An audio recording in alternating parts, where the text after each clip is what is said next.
नबी पाक सल्लल्लाहु अलैहि वसल्लम की हदीस मुबारका आका फरमाते हैं इन्नमल अमालु बिन्नियात, आमाल का दारोमदार नीयत पर है। और ये जो नीयत है इसका ताल्लुक़ दिल के साथ है। ज़बान पर अल्फाज लाना, इकरार करना, बोलना, शरीयत के अंदर, हदीस के अंदर इसका जवाज़ नहीं मिलता। जिस तरह आप जानते हैं रमज़ानुल मुबारक का महीना है, कैलेंडरों के ऊपर,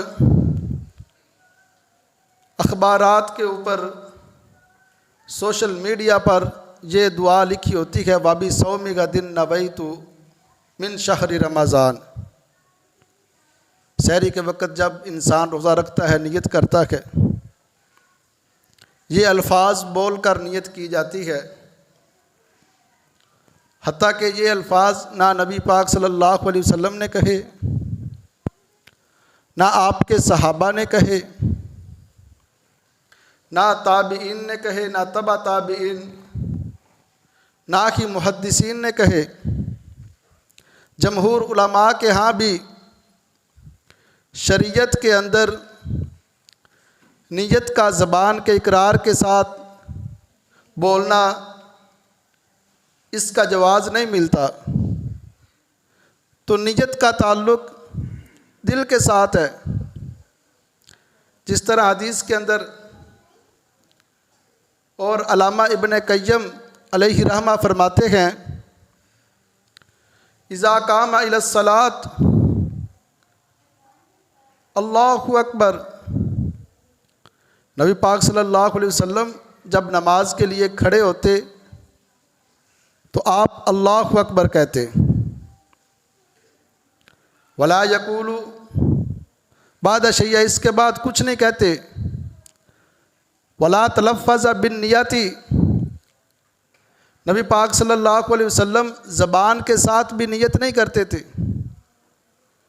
अल्फाज के साथ भी।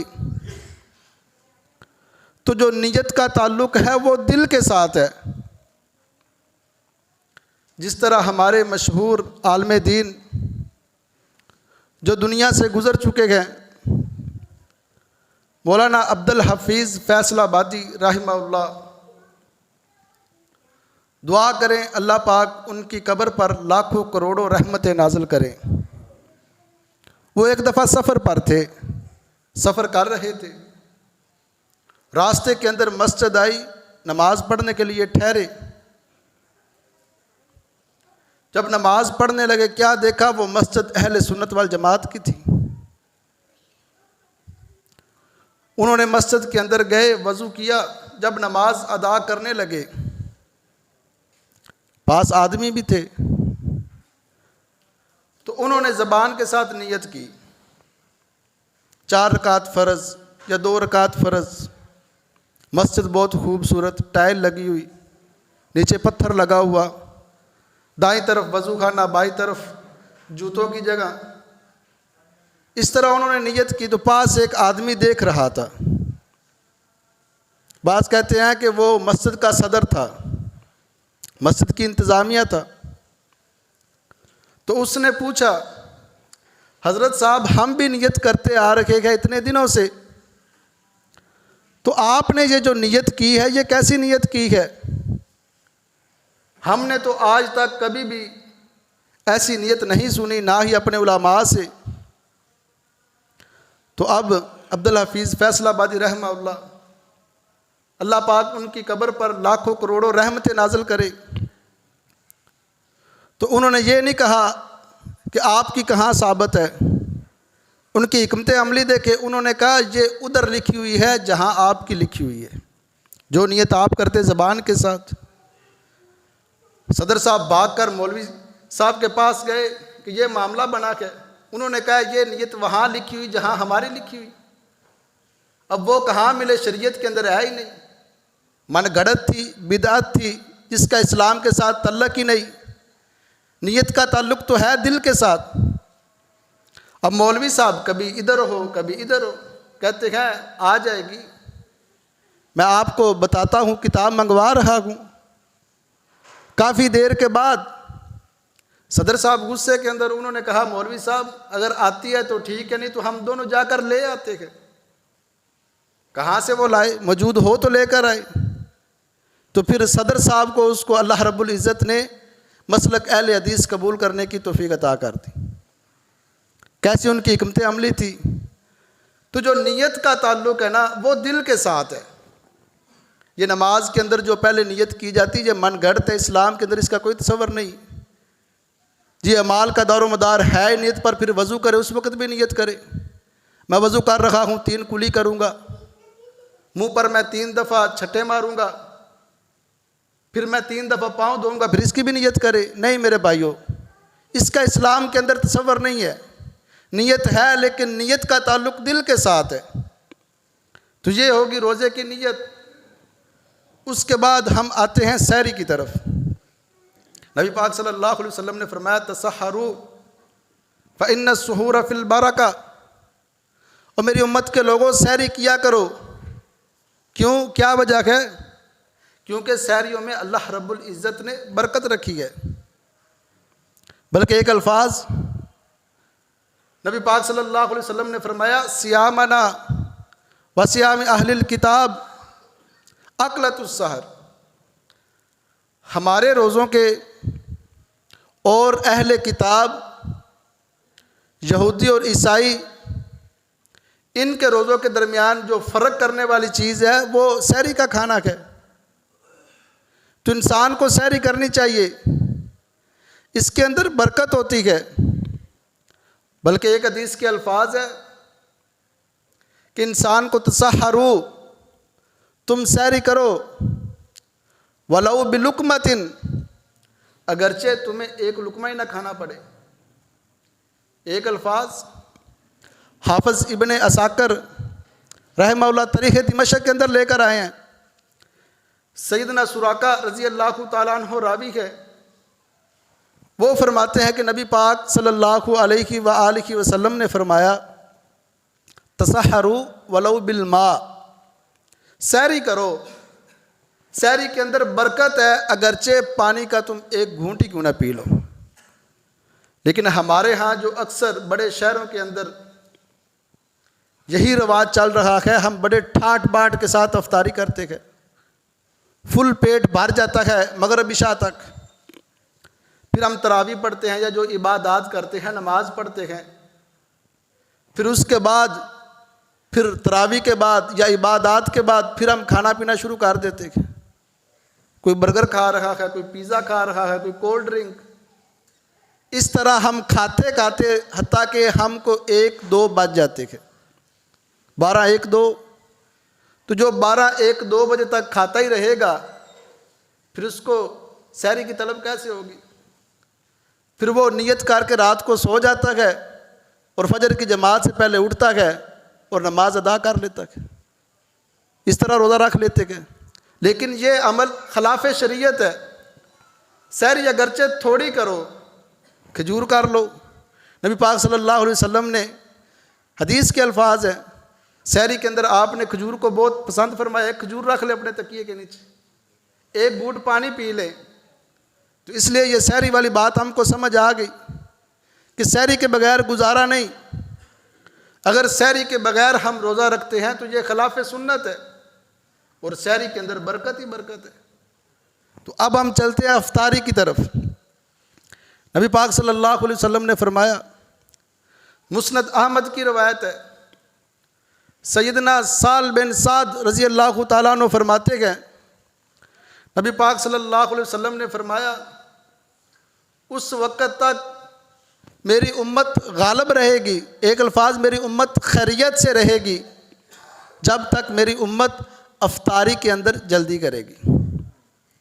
जल्दी ये नहीं कि 5-10 मिनट पहले अफ्तार कर ले, सही वक़्त पर तख़ीर नहीं करनी, लेट नहीं करनी। जब कन्फर्म हो जाए सूरज गरूब हो गया, आपने अफ्तारी कर लेनी है।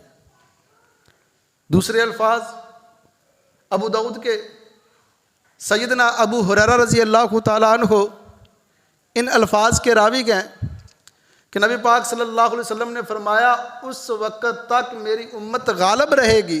पहले अल्फाज के अंदर खैरियत से रहेगी। ये अल्फाज है गालिब रहेगी कब तक? जब तक मेरी उम्मत अफ्तारी के अंदर जल्दी करती रहेगी।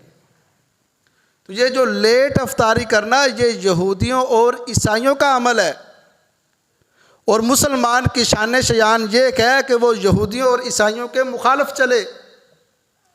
तो ये है अफ्तारी की तरतीब।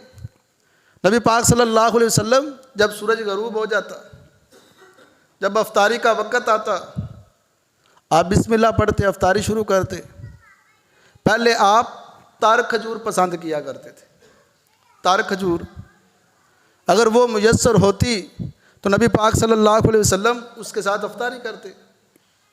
अगर वो मुयस्सर ना होती उसके बाद नबी पाक सल्लल्लाहु अलैहि वसल्लम खुशक खजूर उसको तलाश करते, जिसको हमारी ज़बान के अंदर छुवारा कहा जाता है, उसके साथ आप अफ्तारी करते। अगर वो भी ना होती तो फिर नबी पाक सल्लल्लाहु अलैहि वसल्लम चंद घूंट पानी के लेते, आप पानी के साथ अफ्तारी करते।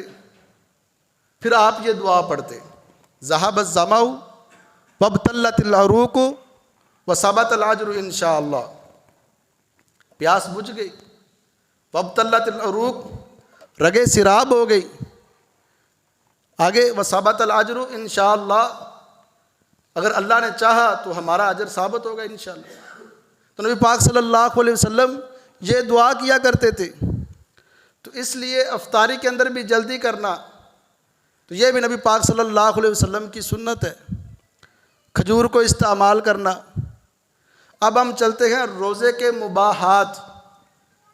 रोज़े के मुबाहात, रोज़े के अंदर कौन से काम जायज़ है? पहला मिसवाक। क्या रोज़े की हालत के अंदर हम मिसवाक कर सकते हैं? कोई बात तो नहीं, रोज़ा मकरूह तो नहीं होगा, नेकी के अंदर कमी तो नहीं होगी। तो रोज़े के साथ शरीयत के अंदर यही हुक्म है, बल्कि सही बुखारी के अंदर आमिर बिन रबिया रज़ी अल्लाह ताला अन्हु फरमाते हैं कि मैंने कई दफ़ा नबी पाक सल्लल्लाहु अलैहि वसल्लम को, मैं शुमार नहीं कर सकता, रोज़े की हालत के अंदर मिसवाक करते देखा है। सहाबे रसूल फरमाते गए और जमहूर उलमा, अहले इल्म, मुहद्दिसीन, इमाम अरबा, इमाम मालिक रहमहुल्लाह, इमाम अबू हनीफ़ा, इमाम शाफ़ी, इन तीनों की भी यही राय है, मिसवाक के अंदर कोई मजाका नहीं, अजर के अंदर कोई कमी नहीं आएगी।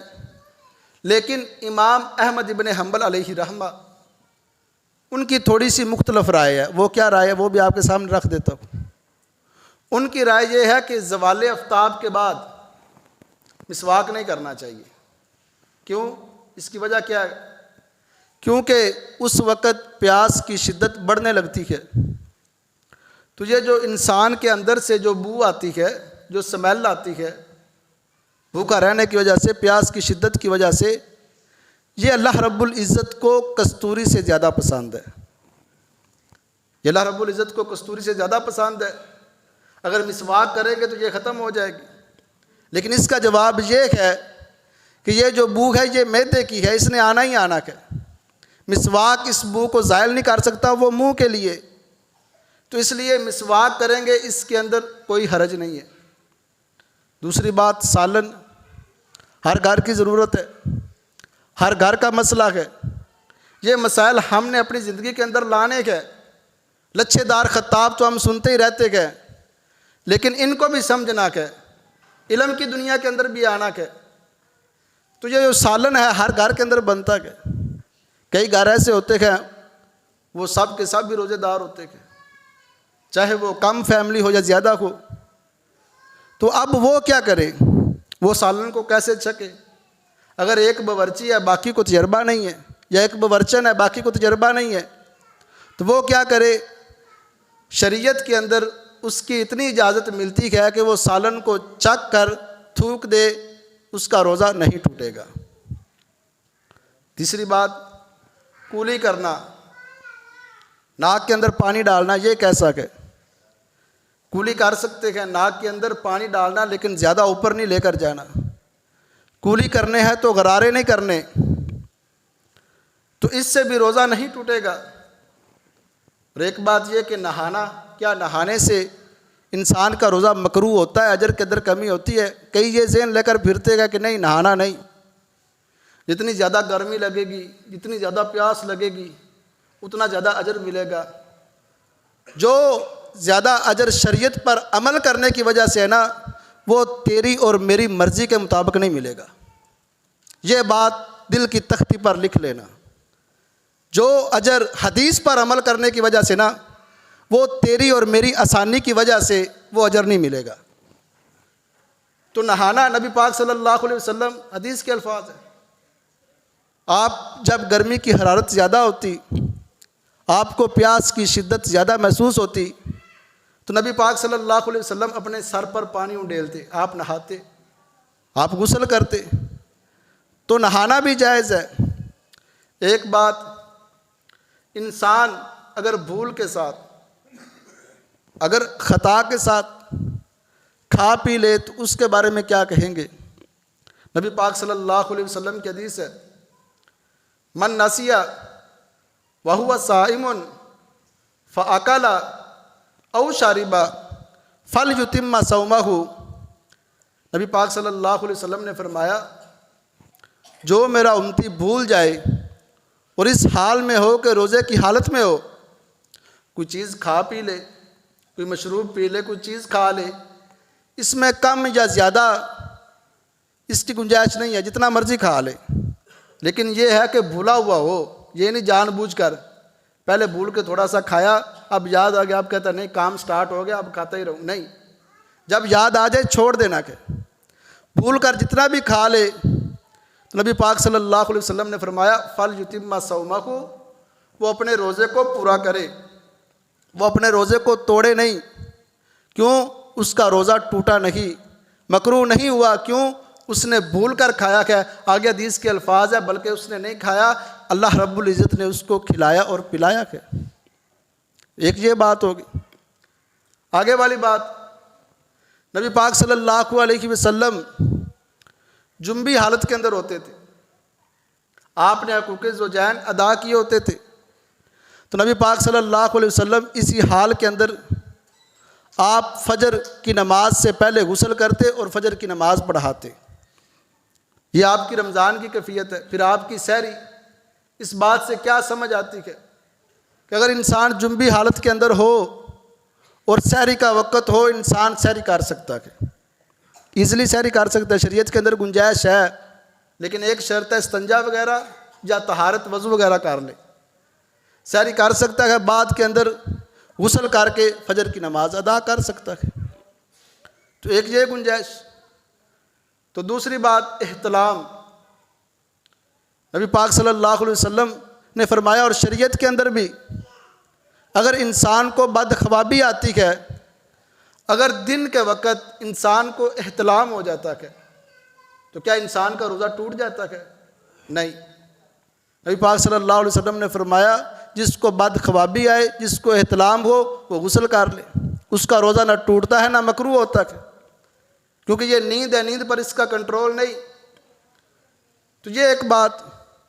इससे आगे वाली बात, बोसा लेना, अपनी बीवी का बोसा लेना, उसके साथ बगलगीर होना। एक बात याद रखना, हक बयान करने से अल्लाह रब्बुल इज़्ज़त नहीं शर्माता। दीन के अंदर जो हक है वो हक है। तो नबी पाक सल्लल्लाहु अलैहि वसल्लम, सईदा उम्मे सलमा, सही बुखारी की रवायत, नबी पाक सल्लल्लाहु अलैहि वसल्लम कान युकब्बिलुहा, आप अपनी बीवियों का बोसा लिया करते थे, वहुवा साइमुन, इस हाल में कि आप रोज़े की हालत में होते थे, रोज़े की हालत में होते थे। तो रोज़े की हालत के अंदर बोसा लेना, बगलगीर होना, मिलना, ये जायज़ है। आगे इसकी वजाहत, सैयदना अबू हुरैरा रज़ी अल्लाह तआला अन्हु रावी गए कि नबी पाक सल्लल्लाहु अलैहि वसल्लम के पास एक आदमी आया, उसने कहा, अल्लाह के हबीब, क्या मैं बगलगीर हो सकता हूँ? क्या मैं बोसा ले सकता हूँ? आपने फरमाया, हाँ इजाज़त है। फिर दूसरा आदमी आया, आकर सवाल करता है, अल्लाह के हबीब, क्या मैं अपनी बीवी का बोसा ले सकता हूँ? क्या मैं बगलगीर हो सकता हूँ? रोज़े की हालत के अंदर, तो नबी पाक सल्लल्लाहु अलैहि वसल्लम ने मना कर दिया। आपने फरमाया नहीं। सहाबा किराम ने तज्जुब किया कि ये क्या मसला है, एक को आपने कहा ठीक है, दूसरे को आपने कहा नहीं। तो नबी पाक सल्लल्लाहु अलैहि वसल्लम ने फरमाया कि ये जो पहले वाला था वो बूढ़ा था, वो हद क्रॉस नहीं कर सकता था, लेकिन ये जो बाद वाला है ये नौजवान था, इसकी बात आगे बढ़ सकती थी। ये नौजवान है, ये अपनी ख्वाहिशात पर कंट्रोल नहीं रख सकता, इसलिए जिस इंसान को इस बात का खदशा हो कि वो अपनी ख्वाहिशात पर कंट्रोल नहीं कर सकता, तो वो इस अमल से परहेज़ करे। इससे रोज़ा मकरूह ही नहीं बल्कि टूट भी सकता है। तो आगे वाली बात, सिंगी लगवाना, हिजामा, क्या रोज़ेदार के लिए हिजामा ठीक है? नबी पाक सल्लल्लाहु अलैहि वसल्लम ने फरमाया जिसने सिंगी लगवाई अफ्तर अल हाजिमु वल महजूम। हदीस के अल्फाज है सिंगी लगाने वाला और सिंगी लगवाने वाला, उन दोनों का रोज़ा टूट गया, उन दोनों ने अपना रोज़ा छोड़ दिया, उनका रोज़ा नहीं है। हदीस के एक अल्फाज इहतजमा वाहुआ मुहरिमुन, नबी पाक सल्लल्लाहु अलैहि वसल्लम ने सिंगी लगवाई, हिजामा लगवाया, वाहुआ मुहरिमुन, इस हाल के अंदर कि नबी पाक सल्लल्लाहु अलैहि वसल्लम इहराम की हालत के अंदर थे। फिर आगे वाले अल्फाज इहतजमा वाहुआ साइमुन, नबी पाक सल्लल्लाहु अलैहि वसल्लम ने सिंगी लगवाई, आप रोज़े की हालत के अंदर थे।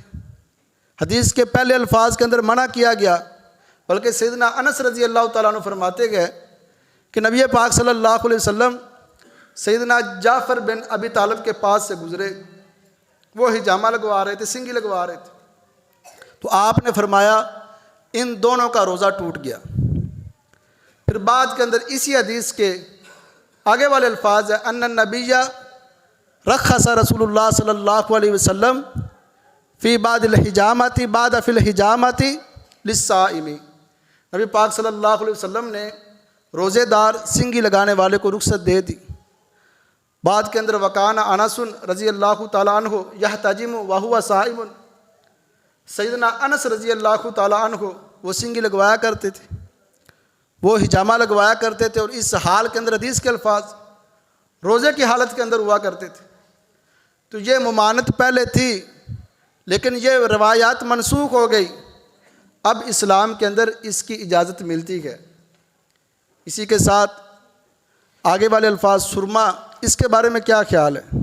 कई कहते हैं भाई नहीं, सुरमा नहीं आंखों के अंदर डालना चाहिए, ये हलक तक पहुंच जाएगा, रोज़ा टूट जाएगा। तो इसके बारे में नबी पाक सल्लल्लाहु अलैहि वसल्लम ने ना मना किया है, ना आपने हुक्म दिया है, और उलमा ने, जमहूर उलमा ने, मुहद्दिसीन ने इसको ठीक कहा है, क्योंकि इसका मैदे तक कोई ताल्लुक़ नहीं सुरमे का। आँख के अंदर जो आँख का कनेक्शन है, इसके अंदर आप ड्राप भी डाल सकते हैं और सुरमा भी डाल सकते हैं, लेकिन ये जो कान है ना, कान और नाक, इसके अंदर आप ड्राप और सुरमा डालेंगे ना, ड्राप या इसके अलावा कोई और दवाई, सुरमा तो क्या डालना, तो फिर आपका रोज़ा टूट जाएगा। नाक के अंदर और कान के अंदर आप ड्राप नहीं डाल सकते, तो इससे मना है। तो इसी तरह ये थे रोज़े के मुब्तलात, मुबाहात, जो रोज़े के अंदर जायज़ काम है। इसी तरह टीका लगवाना, ये भी एक नया मसला है, टीका लगवाना, क्योंकि नबी पाक सल्लल्लाहु अलैहि वसल्लम के दौर के अंदर ऐसा सिस्टम तो था नहीं, लेकिन जमहूर उलमा इसके बारे में क्या कहते हैं? ऐसा टीका जिसके अंदर तकवीयत हो, जिसके अंदर ग्लूकोज हो, ताकत हो, ऐसा टीका लगवाना, बल्कि वो रोज़ा मकरूह नहीं करता, रोज़ा तोड़ देता है। और ऐसा टीका जो इंसान के लिए बतौर दवा हो, तकवीयत वाला नाक हो, ग्लूकोज वाला नाक हो, जो बतौर दवा हो, तो ऐसे टीके के अंदर कोई हरज नहीं है। और इससे ये भी जवाज़ मिलता है कि इंसान ब्लड टेस्ट करवाने के लिए अपना खून दे सकता है, या कई मरीज़ों को खून की बोतल दे सकता है इंसान। मैंने खुद रमज़ान के अंदर कई दफ़ा ब्लड दिया है, लेकिन इसके अंदर शर्त यह है कि आपको कमज़ोरी ना हो, आपके अंदर इतनी हिम्मत हो, अगर आपको इस बात का इल्म है कि मैं गिर सकता हूँ, कमज़ोर हो सकता हूँ, मेरा रोज़ा टूट सकता है, तो फिर ये बात जायज़ नहीं है। आगे आगे रोज़े के मुब्तलात, जो रोज़े को बातिल करते गए, जो रोज़े को तोड़ देते गए, तो पहला क्या है, जानबूझकर खा पी लेना। जानबूझकर इंसान खा पी लेगा ना, ये तो वाज़ेह है, हर इंसान को पता है उससे रोज़ा इंसान का टूट जाएगा। दूसरा है जिमा करना, अपनी बीवी के साथ हम बिस्तरी करना। नबी पाक सल्लल्लाहु अलैहि वसल्लम के पास एक साहबी आया, अर्ज़ करता है हलक तो या रसूल अल्लाह, अल्लाह के रसूल मैं हलाक हो गया। आपने फरमाया वमा हलाका का, तुझे किसने हलाक किया? कहता अल्लाह के हबीब मैं रोज़े की हालत में था और अपनी बीवी से जमा कर बैठा। रोज़े की हालत के अंदर मैं अपनी बीवी के करीब जा बैठा हूँ। नबी पाक सल्लल्लाहु अलैहि वसल्लम ने फरमाया अच्छा इसका कफ़ारा दे। क्या कफ़ारा? कहा एक ग़ुलाम आज़ाद कर। कहा इस्तात नहीं, ग़ुलाम आज़ाद नहीं कर सकता। फिर नबी पाक सल्लल्लाहु अलैहि वसल्लम ने फरमाया 60 मिस्कीनों को खाना खिला। कहता अल्लाह के हबीब खुद गरीब हूँ, मिस्कीन हूँ, इस्तात नहीं है, 60 मिस्कीनों को खाना कैसे खिलाऊँ? तो आपने फरमाया फिर 60 रोज़े रख। कहता अल्लाह के हबीब 60 रोज़े नहीं रख सकता, एक ही रोज़ा रखा तो ये काम कर दिया, 60 रोज़े कैसे रखूँगा? फिर आपने फरमाया इधर बैठ जाओ। वो बैठ गया।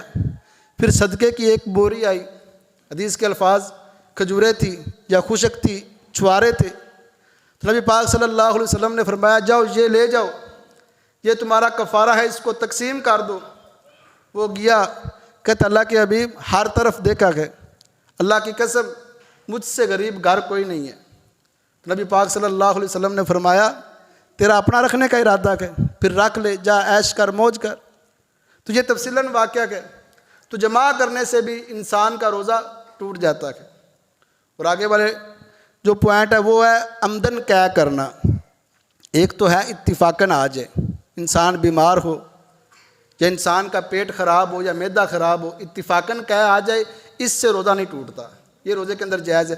एक है आमदन कै करना, जानबूझकर उल्टी करना, तो इससे भी इंसान का रोज़ा मकरूह नहीं बल्कि इंसान का रोज़ा टूट जाता है। इत्तिफाकन आ जाए तो फिर रोज़ा नहीं टूटता। और आगे वाला पॉइंट वो क्या है, हैज़ व निफास वाली औरत, जिस औरत को ख़ास अयाम के दिन आ जाए, निफास वाली औरत, चाहे वो अफ्तार करने से पहले चंद घड़ी पहले क्यों ना आ जाए, चंद मिनट पहले क्यों ना आ जाए, ऐसी औरत का भी रोज़ा टूट जाता है। बाद के अंदर वो रोज़े की कज़ाई देगी। वाली तुकमिलुल इद्दता, बाद के अंदर वो गिनती को पूरी करेगी। और एक इससे आगे वाला जो पॉइंट है वो क्या है, वो ये है कि कोई चीज़ निगल लेना, कोई चीज़ खा लेना। मसलन आप प्लास्टिक निगल लेते, क्या फ़ायदा आपको, भूख तो नहीं जाएगी। कोई लकड़ी का एक छोटा सा हिस्सा आप उसको निगल लेते गए, एक पेंसिल का जो कैप है वो आप मुंह के अंदर लेकर उसको निगल लेते हैं, उसका आपको फ़ायदा तो नहीं होगा, लेकिन शरीयत के अंदर ऐसा करने से आपका रोज़ा टूट जाता है। और आगे असहाब रुखसत व कज़ा, जिनके लिए इस्लाम के अंदर रुखसत है, एक मरीज़, वमन काना मरीज़न औ अला सफ़रिन फ़इद्दतुम मिन अय्यामिन उखर वाली तुकमिलुल इद्दता, जो मरीज़ है वो रोज़ा छोड़ सकता है जब तंदुरुस्त हो। वाली तुकमिलुल इद्दता, फिर वो अपनी गिनती पूरी कर ले, क्योंकि युरीदुल्लाहु बिकुमुल युसरा वला युरीदु बिकुमुल उसरा, अल्लाह रब्बुल इज़्ज़त ने तुम्हारे लिए आसानी पैदा की है, तकलीफ़ के अंदर तुमको नहीं रखा। युरीदुल्लाहु बिकुमुल युसरा वला युरीदु बिकुमुल उसरा वाली तुकमिलुल इद्दता, तकलीफ़ में इसलिए नहीं रखा, तंगी में इसलिए नहीं रखा, आसानी में इसलिए रखा है कि बाद के अंदर तुम रोज़ों की गिनती कज़ाई देकर पूरी कर लो। तो जो दूसरे हैं वो हैं कमज़ोर, ज़ईफ़, बूढ़े, इनके बारे में उलमा का ये मौक़िफ़ है, चाहे वो बूढ़ा है या बुढ़िया है, ख़तून है या मर्द है, अगर वो ज़ईफ़ हो गए हैं, वो कमज़ोर हो गए हैं, वो रोज़ा नहीं रख सकते, तो वो किसी एक मिस्कीन को रोज़ाना खाना खिला दिया करें। एक तो ये है।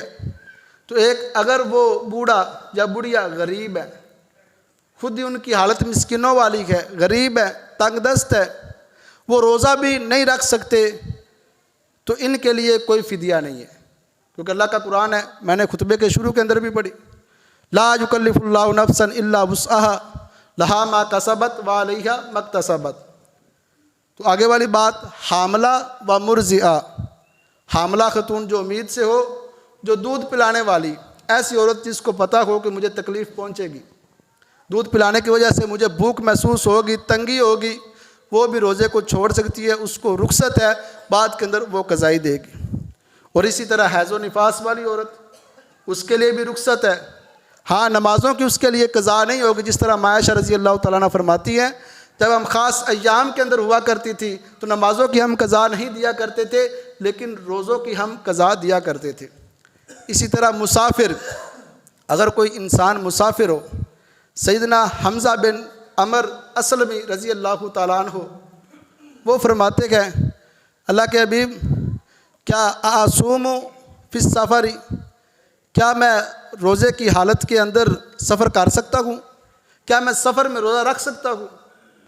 उसने नबी पाक सल्लल्लाहु अलैहि वसल्लम से सवाल किया, तो आपने फरमाया, इन शिअता फसुम, अगर तू चाहता है तो रोज़ा रख ले, इन शिअता फसुम, इन शिअता फफ्तिर, अगर तू चाहता है तो छोड़ दे। अगर रख लेगा तो तेरी अपनी हिम्मत है, छोड़ दे तो इसके अंदर कोई बात नहीं, इस्लाम के अंदर इसकी गुंजाइश है। सैयदना अनस रज़ी अल्लाह तआला अन्हु फरमाते हैं, हम जब सफ़र किया करते थे तो कई आदमी ऐसे होते थे जिन्होंने रोज़ा रखा होता था, कईयों ने नहीं रखा होता था। तो रोज़ा रखने वाला ना रखने वाले को मुलामत नहीं करता था, भाई तूने क्यों नहीं रखा, इतना बड़ा अजर, और ना रखने वाला रखने वाले को मुलामत नहीं करता था, भाई तेरा तकवा इतना लोड हो गया, तू इतना हाजी सनाउल्लाह बन गया। एक दूसरे को मुलामत नहीं करते थे, लेकिन अफजल यही है, अगर रुख्सत को कोई कबूल कर सकता है इसके अंदर ज़्यादा अजर है, अगर कोई रख ले उसकी हिम्मत है, दोनों सूरतें की इसके अंदर जायज़ है। तो आखिरी बात, ज़कातुल फ़ितर, जिसको फ़ितरा भी कहा जाता है, जिसको फ़ितराना भी कहा जाता है, तो ये नबी पाक सल्लल्लाहु अलैहि वसल्लम आप इसको 2-3 दिन पहले अदा किया करते, बल्कि सैयदना अब्दुल्लाह बिन उमर रज़ी अल्लाह तआला अन्हु उनकी रवायत के अंदर कि वो 2-3 दिन पहले ये अदा किया करते थे, लेकिन हम ईद वाले दिन लेकर फिरते गए, ईद की नमाज से पहले मौलवी साहब इसका क्या करें, या बल्कि कई ईद के बाद अदा करते हैं। वो फ़ितराना नहीं होता, वो आम सदका ही होता है। इसकी हिकमत क्या है, इसका फ़ायदा क्या है? जो रोज़ों के अंदर लगवियात होती है, नज़ेबात होती है, अल्लाह रब्बुल इज़्ज़त इसको अदा करने की वजह से उनसे अल्लाह रब्बुल इज़्ज़त पाक कर देता है। तो इसलिए हदीस के एक अल्फाज है, फ़रज़ रसूलुल्लाह सल्लल्लाहु अलैहि वसल्लम, नबी पाक सल्लल्लाहु अलैहि वसल्लम ने ज़कात अल फ़ित्री, इस फ़ितराने को फ़र्ज़ किया है, हदीस के अल्फाज है। उसके बाद ज़कात, कई भाइयों ने ज़कात को रमज़ान के अंदर मुतय्यन किया होता है कि रमज़ान के अंदर हम ज़कात देंगे। तो ज़कात कितनी होनी चाहिए? 7.5 तोले सोना, 52.5 तोले चांदी। इसकी अगर किसी के पास है, साल गुजर गया है, तो फिर 2.5% इसकी ज़कात देगा।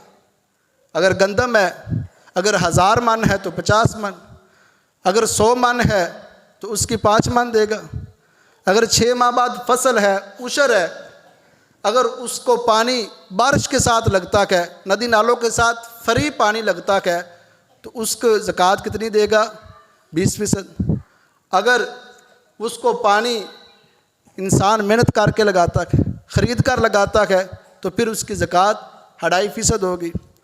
इसी तरह कई चीज़ें हैं जिनकी ज़कात अल्लाह के नबी ने नहीं दी, जिस तरह शहद है, इसकी ज़कात नहीं है, जिस तरह सब्ज़ियाँ है, जिस तरह पत्थर है, इसकी भी ज़कात नहीं है।